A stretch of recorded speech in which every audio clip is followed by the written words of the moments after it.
The final sound she heard from the house she grew up in was the click of a well-oiled lock. It was a sound of finality, as clean and sharp as a guillotine's blade. Her stepfather, Mr. Davies, did not slam the door. He was not a man given to overt displays of passion. He closed it with a soft, deliberate pressure, separating his world from hers forever. He stood on the porch, a man made of straight lines and hard angles, and pressed $20 into her palm. The coins were cold, but her hand was colder. "Your mother saw fit to leave you the Old North parcel," he said, his voice as flat as the winter plains. "The deed is filed at the courthouse. This money is a final gift for your passage. I suggest you go east. There is nothing for you here in Providence Creek." 17 years old, and the world had shrunk to the space she occupied on the dusty road. She possessed a worn wool coat, the deed to a piece of land everyone called worthless, and the $20 that felt less like a gift and more like the price of her banishment. In a small satchel, her only other inheritances, a silver locket with a faded image of her mother, and a heavy, leather-bound book on botany her mother had prized. She was an anchorless ship, and the entire town of Providence Creek had gathered on the shore to watch her sink. They didn't jeer. Their cruelty was quieter, dressed in the worn clothes of pity. It was in the shake of a head from a woman who had known her since birth. It was in the whispers that followed her as she walked toward the mercantile, whispers that snagged on the wind like burrs. They saw a girl doomed, an orphan cast out, heading toward a patch of rock and scrub so useless it had been a local joke for 2 generations. Davies' Folly, they called it. Inside the mercantile, the air was thick with the smells of salt pork, kerosene, and judgment. Mr. Gable, the proprietor, leaned on the counter, his belly pressing against the wood. He polished a glass jar with a rag, his movements slow and knowing. He was the town's arbiter of common sense, a position he held with more gravity than the mayor. "East," he declared, not looking at her directly but addressing the room. "A girl your age, alone, ought to go east, find work in a factory, or a church might take you in." He finally turned his gaze on her, and it was heavy with a condescending sorrow. "That land, Ilara, it's a gravestone waiting for a name. Your stepfather does you no favors by letting you entertain such a notion." She felt the eyes of the other patrons on her back. They were waiting for the tears. They were waiting for her to break, to accept the charity of a ticket east, to become the tragic story they could tell for years to come. But the coldness that had settled in her bones when the lock clicked had frozen the tears solid. Grief was a luxury she could no longer afford. Survival was the only currency that mattered now. She pushed the $20 across the polished counter. The coins slid and spun, coming to a rest near his hand. "I need an axe," she said, her voice quiet but clear. "A good one, and a spade. 20 pounds of potatoes, 10 of beans, salt, and matches." A hush fell over the mercantile. Mr. Gable stopped polishing the jar. He stared at the money, then at her face, as if searching for a flicker of madness. He saw only a stony resolve he could not comprehend. This was not the script. The doomed girl was supposed to flee, not arm herself for a fight she could not possibly win. "That's folly, girl," he said, his voice losing its pity and taking on an edge of irritation. "Winter is a month off. You'll be digging your own grave with that spade." "The price," she repeated, her gaze unwavering. He sighed, a gust of exasperation, and began to tally the cost. He knew, and she knew, that he was charging her more than he should. It was a tax on her foolishness. When he was done, she had the tools, the sacks of food, and a single dollar left to her name. She hefted the axe, feeling its solid weight. It was the first thing that had felt real all day. She walked out of the store, the heavy sacks slung over her shoulder, the handles of the axe and spade cold in her hands. She did not look back at the faces in the window. She turned her back on Providence Creek, on the only life she had ever known, and set her face toward the west, toward the rocky, barren land that everyone knew was worthless. She walked toward her folly. The journey was a punishment. The sun beat down, but the wind had a sharp, predatory bite to it, a promise of the cold to come. The road dissolved into a cart track, and then the track vanished into a faint trail winding through sagebrush and rock. The weight of her supplies was a living thing, a monster clinging to her back, driving the air from her lungs and sending fire through her shoulders. Each step was a battle against the desire to simply lie down and let the wilderness take her. Her world shrank to the scuffed toes of her boots, the rhythmic crunch of gravel, the burn in her muscles. The landscape grew more hostile with every mile. The sparse grasses gave way to stony ground, and the trees were stunted, twisted things, bent into permanent submission by the relentless wind. This was land that fought back, land that did not want to be settled. By the time she reached the marker, a pile of stones her grandfather had supposedly erected half a century ago, dusk was bleeding across the sky in bruised shades of purple and orange. She looked out at her inheritance. It was worse than the rumors. It was a desolate slope of shale and thorny scrub, with a shallow depression near its center, as if a giant had taken a bite out of the earth and found it bitter. This was the site of the old root cellar. All that remained was a jumble of rotted, collapsed timbers, sticking out of the ground like broken teeth. The entrance was choked with rubble and dirt, a gaping wound in the hillside. The wind howled over the ridge, a physical force that stole her breath and tore at her coat. A wave of despair so profound it made her knees weak washed over her. Gable was right. The town was right. This wasn't a home, it was a grave. The spade in her hand felt impossibly heavy, a tool for a task beyond the strength of any one person. Tears, hot and sharp, finally stung her eyes. The cold dread of absolute failure settled in her stomach. For a long, silent moment, she stood on the edge of her worthless land and believed she had come here only to die. But as the last light faded, something else took hold. A stubbornness, a cold fury that burned away the despair. She would not give them the satisfaction of being right. She would not become their cautionary tale. If this was to be her grave, she would not lie down in it meekly. She would dig it herself. She slid down the loose scree into the depression. The moment she dropped below the lip of the slope, the wind died. It did not lessen, it vanished. The air was suddenly, shockingly still, and it was not as cold. She held up her hand, raw and red from the tool handles, and felt the air. It was cool, yes, but it lacked the vicious, soul-stealing bite of the wind above. It was as if she had stepped through a door into another world. Driven by a flicker of desperate curiosity, she approached the collapsed entrance of the cellar. She began pulling at the smaller rocks, tossing them aside. She dug with her bare hands, clawing at the packed dirt and debris. An hour later, sweating despite the chill, she had cleared a small opening, barely large enough to squeeze through. She lit a match. The flame barely flickered in the still air.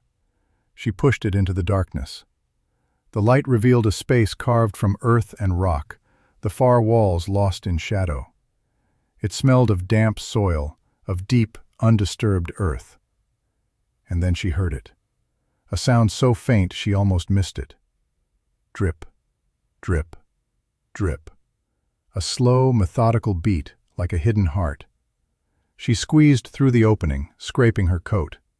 Inside, the darkness was absolute. She lit another match. The air was cool and damp, but it held a steady, consistent temperature, a stark contrast to the wildly fluctuating world outside. The dripping sound came from a dark seam of rock in the far wall, where water, black and pure, wept from the stone and vanished into the floor. She knelt and touched the ground. It wasn't the hard-packed clay of the surface. It was deep, rich, black soil. Loam. The kind of soil her mother had taught her was a miracle. In that moment, standing in a dark, collapsed hole in the ground, 100 miles from help, Elara felt a sensation she had not felt all day. It was not joy, and it was not relief. It was a grim, powerful sense of possibility. The town saw a worthless hole. She saw shelter from the wind. They saw a ruin. She saw stable temperature. They saw barren rock. She saw a source of clean water and a floor of impossible, life-giving soil. This place had a secret. This folly had a heart. The work was brutal. It was a war waged with a spade, an axe, and the raw strength of her own body. The first week was spent just clearing the entrance.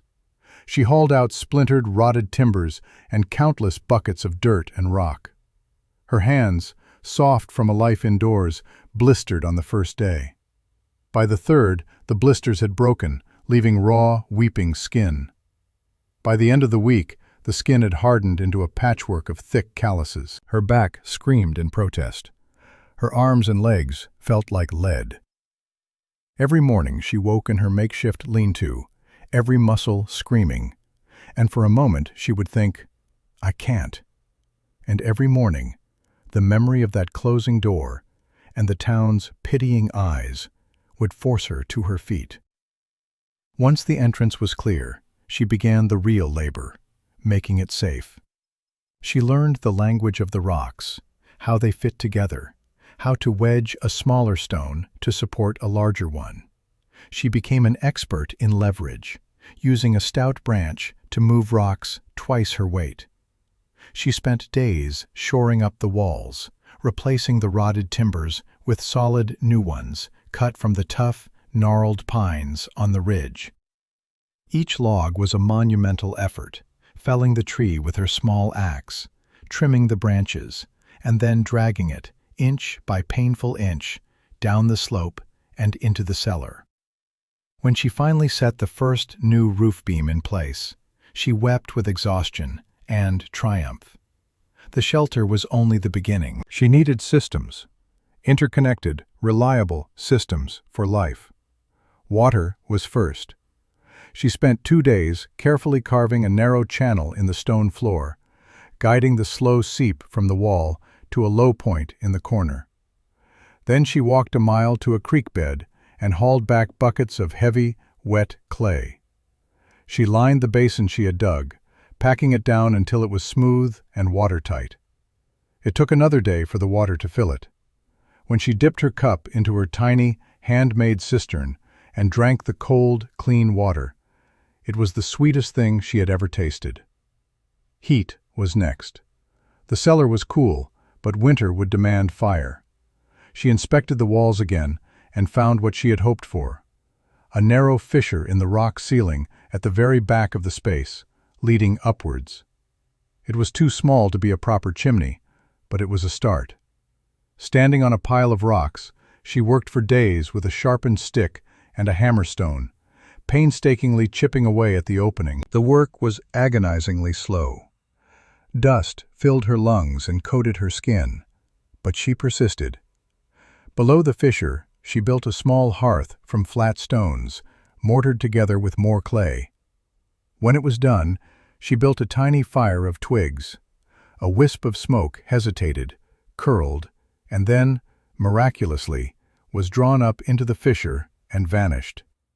It worked. The smoke was pulled out of the cellar, dispersing invisibly into the wind high on the hillside. But the greatest system, the one born from her mother's book and the cellar's secret, was the garden. The floor was a gift of rich, black soil, deep and fertile. Protected from the killing winds and frosts of the surface, it held a constant, cool temperature. With the steady supply of water from the seep, It was a hidden garden, a place where the rules of the seasons might not apply. She tilled a small section with her spade, the earth yielding easily. Then, with a reverence that was almost prayer, she planted the eyes from the potatoes she had bought, and a neat row of beans. She had no way of knowing if they would grow in the near total darkness, but the attempt itself was an act of faith. Weeks turned into a month. Elara grew leaner, harder. The soft girl who had left Providence Creek was gone, burned away by labor and solitude. In her place was a young woman made of sinew and will. But her supplies were dwindling, and her garden needed more than just potatoes and beans. She had to go back. Her return to Providence Creek was a spectacle. The townspeople stared as she walked down the main street. She was gaunt and weathered, her clothes tattered, but she walked with a straight-backed purpose that unsettled them. They had expected to see a beggar, a broken girl pleading for passage east. They saw a stranger. At the mercantile, Mr. Gable barely recognized her. "Good heavens, girl," he stammered. "You're still alive." "I need seeds," she said, her voice raspy from disuse. "Carrots, turnips, onions, and I need 3 laying hens." Gable stared at her as if she'd asked for the moon. "Hens? In that hole? What are you going to feed them? Rocks? Girl, have you lost what wits you had left out there?" "I have $1, she said, placing the crumpled bill on the counter. "And I'll trade future work for the rest." He laughed, a short, barking sound, but there was something in her eyes, a hardness that brooked no argument, that made him stop. He sold her the seeds and 3 scrawny chickens for the $1, and a promise of 2 days' labor chopping his winter wood. The whole town watched as she left, a sack of seeds on her back and 3 squawking hens tucked into a crate. The whispers followed her again, but this time they were laced with a new, sharper mockery. They had a name for her now. Cellar Girl, they called her. The mad girl living in a hole in the ground. The journey back was slower, burdened by the clumsy crate of chickens. Halfway there, as she rested by a stream, a dog appeared. It was a scruffy, yellow-eyed creature, ribs showing, one ear torn. It watched her with a wary intelligence. It did not beg or bark, just stood at a distance, a fellow outcast. Elara, who had nothing to spare, broke off a piece of the hard bread she'd been saving. She tossed it. The dog snatched it from the air and swallowed it in one gulp. It followed her the rest of the way home. When she reached the cellar, it sat at a distance, watching as she settled the precious, noisy chickens into a small pen she'd already prepared in a corner of the cave. That night, as the temperature dropped and the wind howled its lonely song, she found the dog curled up by her door, shivering. She opened it. The dog looked at her, then walked inside, circled 3 times, and lay down by the hearth as if it had always belonged there. She named him Boulder, for his quiet, unmovable presence. In the profound silence of her underground world, she was no longer completely alone. The mockery from the town became a distant echo. Brant, a trapper who worked the high ridges, passed near her land one day. He saw the faint wisp of smoke rising from the hillside, and, intrigued, crept closer. He saw Elara, axe in hand, splitting wood with a practiced, efficient rhythm.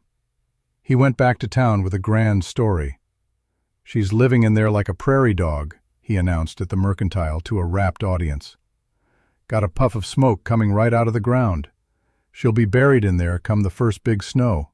Poor mad thing." The name Cellar Girl stuck fast. Her home was the Folly. The stories grew more fantastic with each telling. She was digging for gold. She was communing with spirits. She was feral, a wild thing who had forgotten how to speak. Elara knew nothing of this. Her world had shrunk to the solid reality of her cellar, a world she had built with her own 2 hands. The first snows arrived, a light dusting that melted by noon.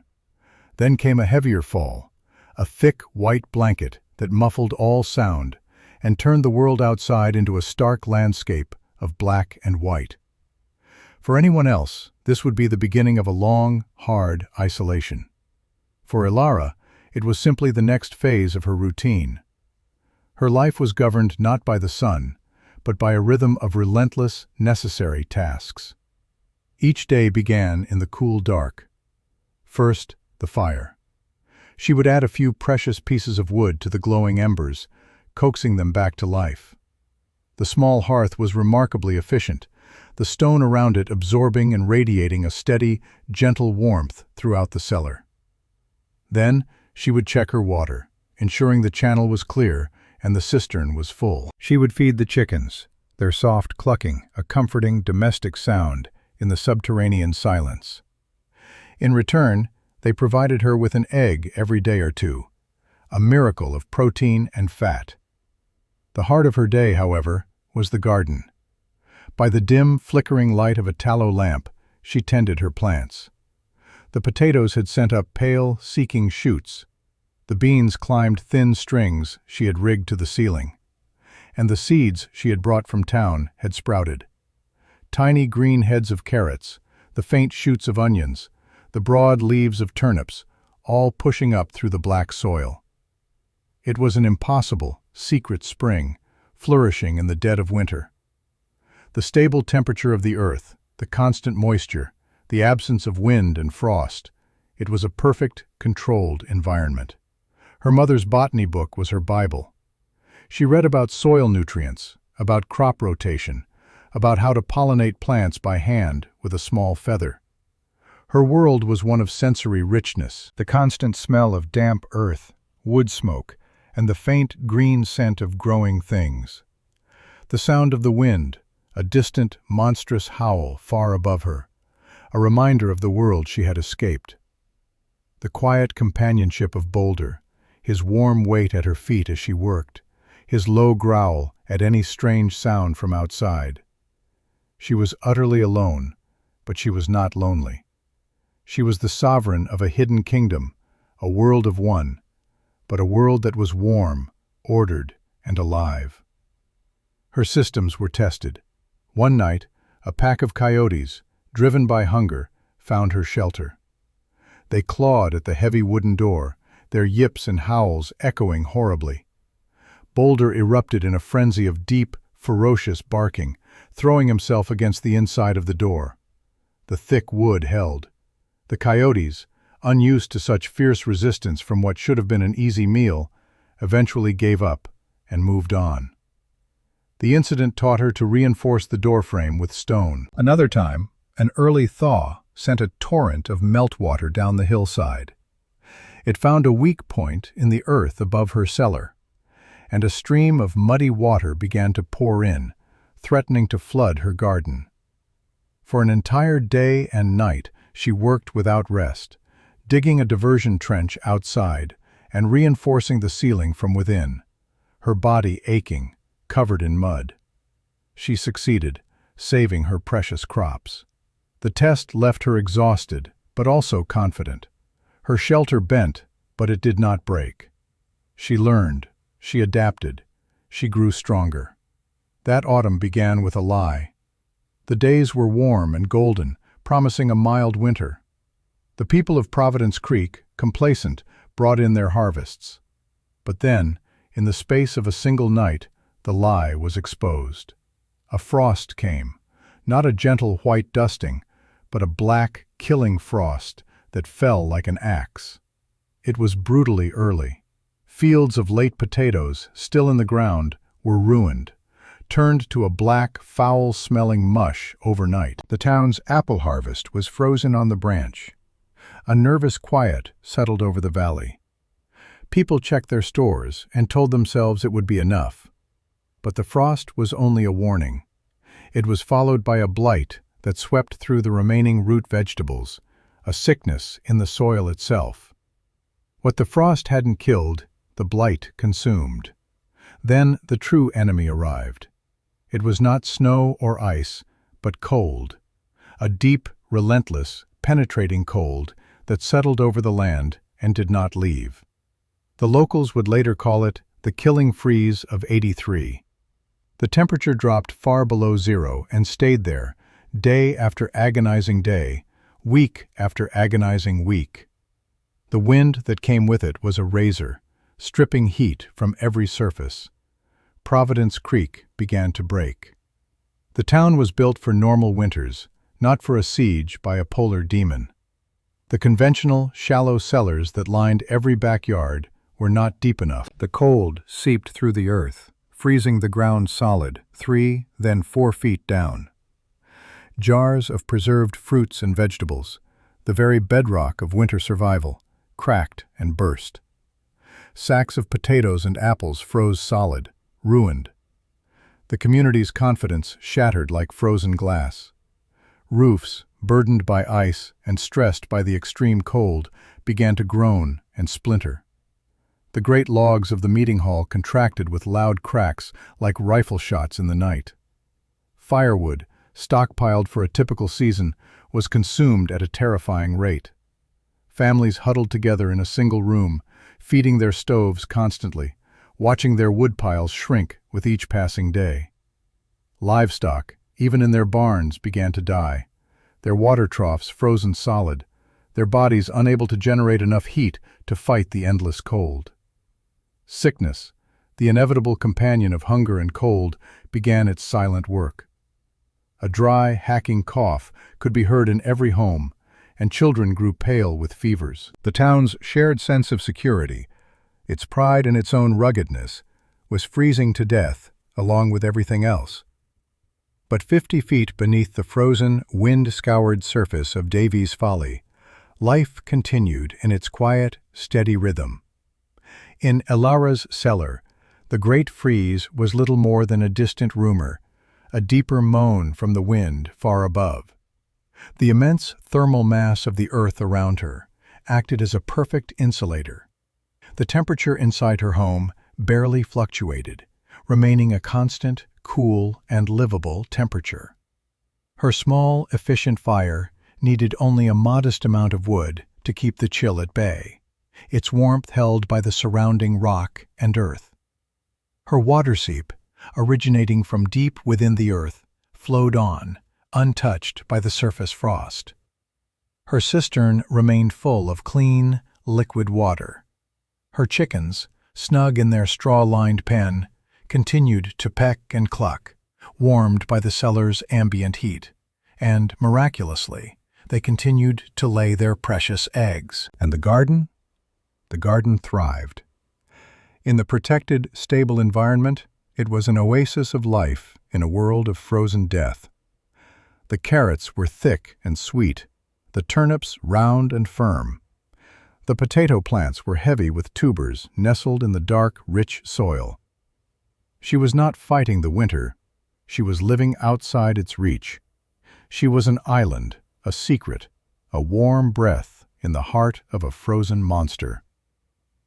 The first sign that the outside world was breaking in came as a frantic scratching at her door, nearly lost in the shriek of the wind. Boulder, who had been dozing by the fire, shot to his feet, a low, menacing growl rumbling in his chest. Elara quieted him with a hand on his back. The scratching came again, weaker this time, followed by a muffled cry. She unbarred the heavy door, pushing it open just a crack. The wind tore at the opening, trying to force its way in, carrying with it a cloud of fine, stinging snow. A figure was slumped against the frame, a dark shape against the blinding white of the landscape. The person collapsed inward as the door opened, falling to the earthen floor in a heap of snow and desperation. It was a man. His face was caked with ice, his lips blue. For a moment, she did not recognize him. Then he pushed back his hood, and she saw the familiar, fear-etched face of Mr. Gable. The merchant who had mocked her, overcharged her, and advised her to abandon her home. He was a ruin of a man, his usual bluster and pride stripped away by the cold, leaving only raw, animal fear. Boulder continued to growl, sniffing at the intruder. Elara stood over the gasping man, her mind a storm of conflicting emotions. Here was the face of the town that had cast her out. Here was the man who had called her a fool, his voice ringing with the smug certainty of the crowd. Every instinct of self-preservation screamed at her to shut the door. Her resources were finite. Her firewood was carefully rationed. Her food was the product of months of back-breaking labor. He was a threat to the delicate balance of her survival. It would be justice, a cold and simple equation. He had left her to die, and now the world he trusted had left him to die on her doorstep. But as he looked up at her, his eyes wild with a plea that went beyond words, she saw not just Mr. Gable, the arrogant merchant. She saw a fellow human being at the absolute end of his strength. She saw the terror of a man who had watched his world crumble. To turn him away would not just be an act of self-preservation, it would be an act of vengeance. And in that moment, she understood that surviving was not enough. She had to be worthy of survival. The choice was clear, not because he deserved her help, but because she could not refuse it and remain the person she had fought so hard to become. She slammed the door shut against the howling wind, plunging the room back into its quiet, fire-lit calm.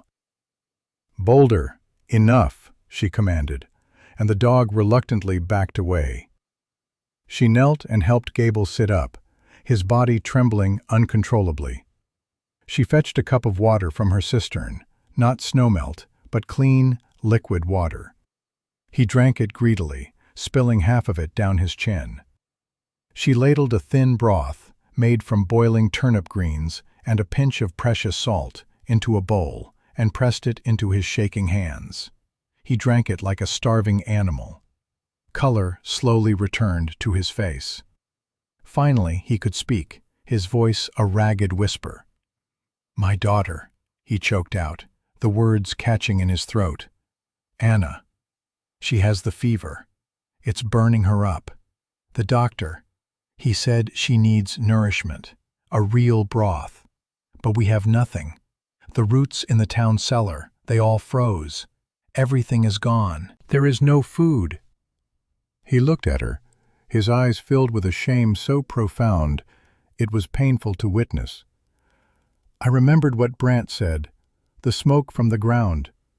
It was a fool's hope, but it was the only hope I had left. As he spoke, his eyes began to adjust to the dim light of the cellar, and his words trailed off. He slowly took in his surroundings. His gaze moved from the small, steady fire in its stone hearth, to the neatly stacked cords of firewood, to the small pen where the chickens clucked softly in the straw. Then his eyes fell upon the garden. He stared, his mouth falling open. He saw the impossible. Neat rows of green shoots pushing from the black earth. The feathery tops of carrots, the sturdy leaves of turnips, the pale stalks of onions. It was a vibrant, living garden, flourishing in a world that had frozen to death.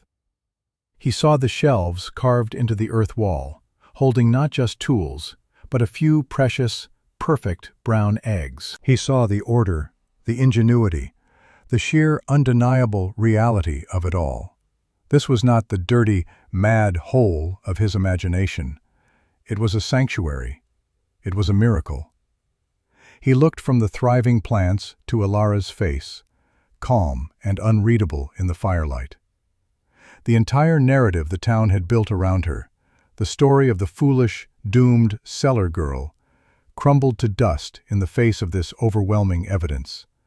The truth hit him with the force of a physical blow. "We were wrong," he whispered. The admission was heavy, torn from a place of deep humiliation. "We called this place a folly. We called you a fool." His voice broke. "My God, we were the fools." Ilara listened to his confession without a flicker of triumph. She felt a distant, weary sadness for his ignorance, for the town's collective blindness. But there was no space in her for gloating. Vengeance was a fire that consumed the one who held it. and she had a real fire to tend. She did not acknowledge his apology. She simply acted. She rose, walked to the garden plot, and used a small trowel to gently loosen the soil. She pulled up 2 perfect, straight carrots and a heavy, round turnip. The rich, dark earth clung to their roots. She went to the shelf and took 2 of the 4 eggs she had. She wrapped it all in a piece of clean sackcloth and handed the bundle to him. "This will make a start for the broth," she said. Her voice was flat, practical. It held no condemnation, but also no pity.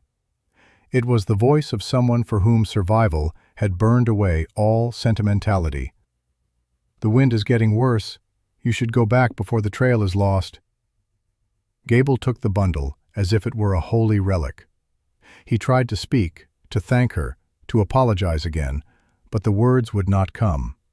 He simply nodded, his eyes shining with unshed tears. He stumbled to the door, and with one last, uncomprehending look at the impossible garden, he stepped back out into the frozen hell of the world, clutching a small parcel of life.